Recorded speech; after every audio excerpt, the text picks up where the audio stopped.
Em um mundo que está entrando em crise de valores, em que todas as instituições, em que todos os valores clássicos estão sendo discutidos, estão sendo colocados em xeque, cabe nos responder a seguinte pergunta: o que é a cultura e por que ela é uma coisa importante? Por que ela é uma coisa importante? Por que esse canal aqui, esse canal, ele é um canal dedicado a analisar a cultura sob o ponto de vista cristão? Por que eu não falo que simplesmente sei lá, vamos discorrer aqui sobre histórias bíblicas, ou discorrer apenas sobre capítulos bíblicos?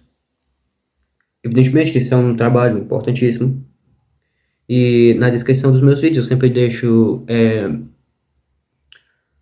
sugestão de outros canais que abordam esse conteúdo, muito melhor do que aquilo que eu mesmo poderia abordar aqui para vocês. Como, por exemplo, o pastor Lamartine Porzella, ou o pastor Rodrigo Mussolini, ou o pastor Daniel Lopes. São pessoas que podem ajudar muito vocês a adquirirem conhecimentos nessas áreas. Evidentemente que algum conhecimento nessa área eu tenho que ter, né? Tipo assim, já estudo da Bíblia é uma coisa que eu já faço já há muito, muito tempo. Já dediquei vários anos a essa área, mas é necessário que outra outra área seja analisada, que a gente tenha uma produção de conteúdo muito maior no que se refere à cultura em específico. Por quê?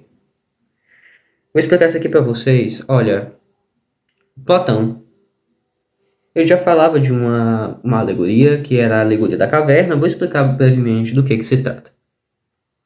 Imagine que há prisioneiros que estão acorrentados em uma caverna, eles nunca conseguiram sair daquela caverna, e eles não conhecem o mundo fora da caverna.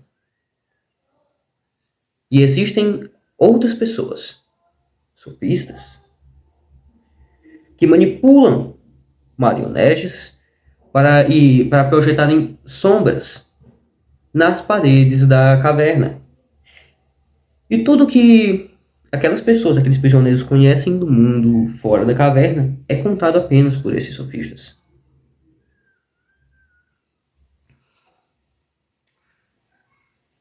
De certo modo, nós jamais conseguiremos sair da caverna até a. Pessoal, desculpa, né, ter interrompido a gravação, que tem um pessoal aqui da vizinhança que acho que tá fazendo um teste de som. E, assim, esse microfone aqui, como vocês podem ver, não é um microfone de última geração, não é um microfone com a melhor tecnologia disponível no mercado, mas é o que tem para hoje. Então, tipo assim, de certa forma, nós nunca vamos conseguir sair da caverna de Platão. Até, ou pelo menos até, o grande dia do arrebatamento, ou o grande dia da segunda vinda de Jesus Cristo. Porque é o dia em que nós sabemos que aquilo que é em parte, como disse o pregador, o apóstolo, será aniquilado no sentido de que esse, esse conhecimento que nós temos da realidade apenas por símbolos, ele já não será mais o simbolismo já não será mais necessário, porque o referente vai estar palpável, o referente estará nítido.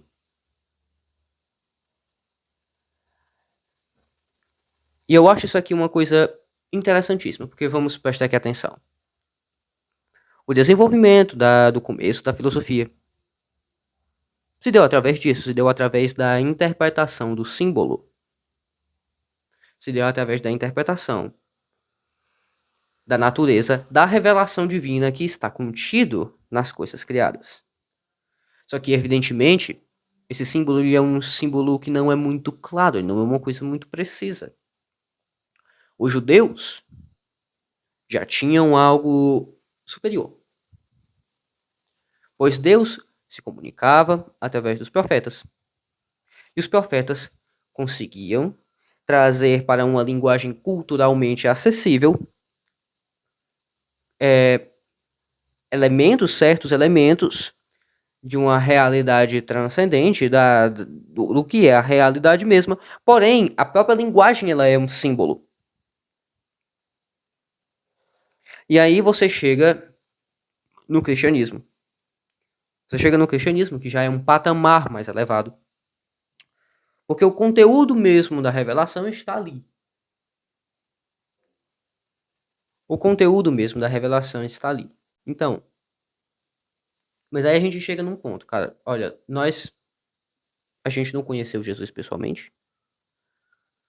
Não conhecemos Jesus pessoalmente. E aí, o que é que a gente faz? A gente tem que fazer aquilo que disse o apóstolo Paulo. Sede meus imitadores como eu sou de Cristo. Então, o que a gente conhece de Jesus Cristo também veio por mediação de outros, veio através dos pregadores, veio através dos apóstolos, veio através dos antigos, veio através dos cristãos que são nossos ancestrais.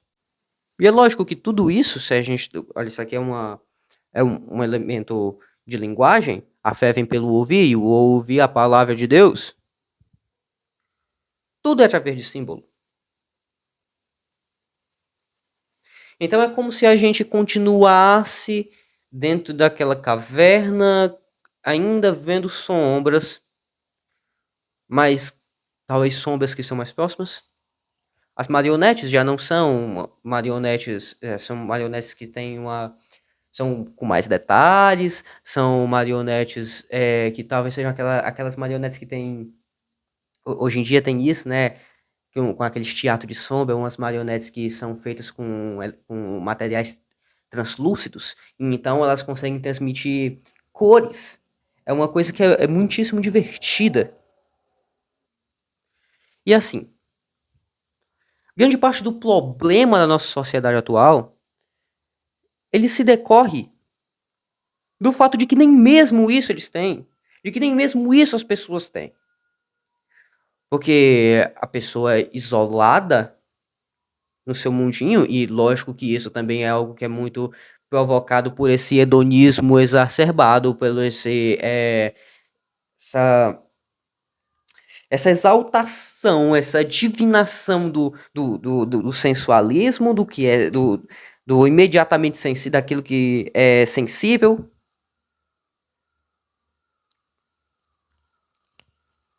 É lógico que isso é uma coisa que é muito provocada por isso, porque você está se prendendo muito mais. Você não está tentando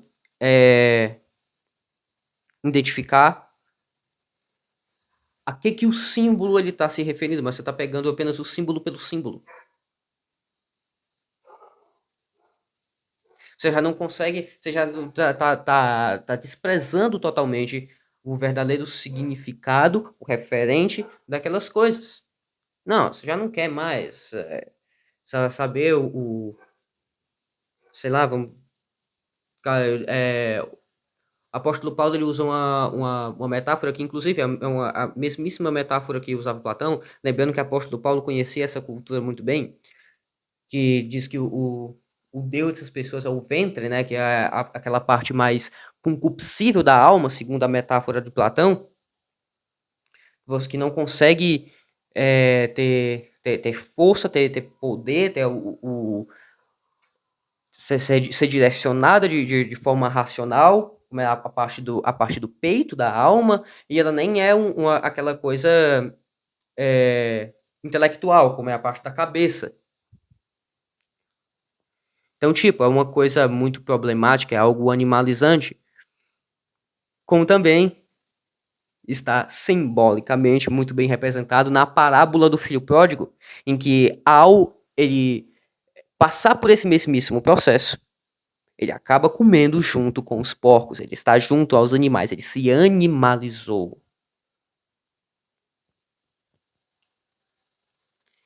Então, nesse sentido, a cultura educa. Sim, a cultura educa. A cultura ela te educa para que você possa conseguir enxergar além do que aquilo que você já enxergava.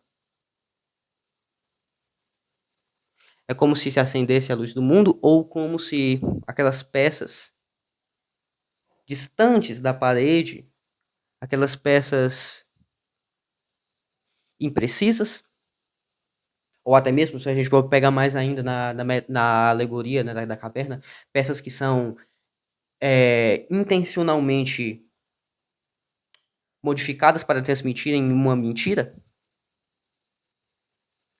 peças que são ídolos, são ídolos, elas fossem substituídas por peças que são mais próximas, ou seja, que tem uma projeção mais nítida, mais detalhadas, e que transmitem e que apontam para uma realidade superior, que apontam realmente para a realidade, não para uma mentira. A proposta da cultura é essa. E é evidente que é por isso que, se você for analisar, cara, praticamente se tornou uma condição sine qua non para que fossem os livros posteriores ao cristianismo, né, depois de Jesus Cristo, para que fossem bons livros, as pessoas conhecessem bastante a Bíblia. A gente pega aqui, por exemplo, aqui no Brasil, o maior expoente da literatura brasileira, Machado de Assis, era um homem que conhecia bastante a Bíblia. Os livros dele são cheios de simbologia bíblica. Então é evidente que isso é uma coisa que nós não podemos ignorar. Que nós temos que valorizar e ter aquela consciência de que nós não somos um novo Adão que está perdido num mundo que é totalmente estranho. Sim, o mundo continua sendo estranho para nós. O negócio é que os antigos já descobriram muita coisa também. Por que a gente tem que ficar reinventando a roda o tempo todo? Por que não podemos aprender com aqueles que vieram antes de nós? O mundo é difícil. O mundo é esquisito. Nós temos muitos problemas. Verdade? Mas se você não sabe o que fazer, você não sabe para onde ir, você não sabe quem você é, quanto mais difícil não será esse mundo para você, quanto mais difícil não será a sua sobrevivência, quanto mais desafiador, você vai ter que fazer tudo isso sozinho. Você vai precisar ser um gênio extraordinário para que você não acabe sendo manipulado, sendo tratado como gado, como é o que está sendo tratado a nossa sociedade atual. Verdade seja dita, nós estamos sendo tratados como animais. Então nos é necessário ascender. Ascender do ventre para o peito, para a cabeça. Sair dessa experiência puramente sensorial e entrar naquela esfera mais virtual no sentido filosófico, né? Daquilo que pode vir a ser, ou assim, daquilo que de fato as coisas se referem. Eu espero que tenha ficado claro por que a cultura é uma coisa tão importante. E assim, se você gostou desse conteúdo, não esquece de deixar o seu like, se inscreva aqui no canal, compartilhe esse conteúdo para os seus amigos. Até a próxima, tchau e amém.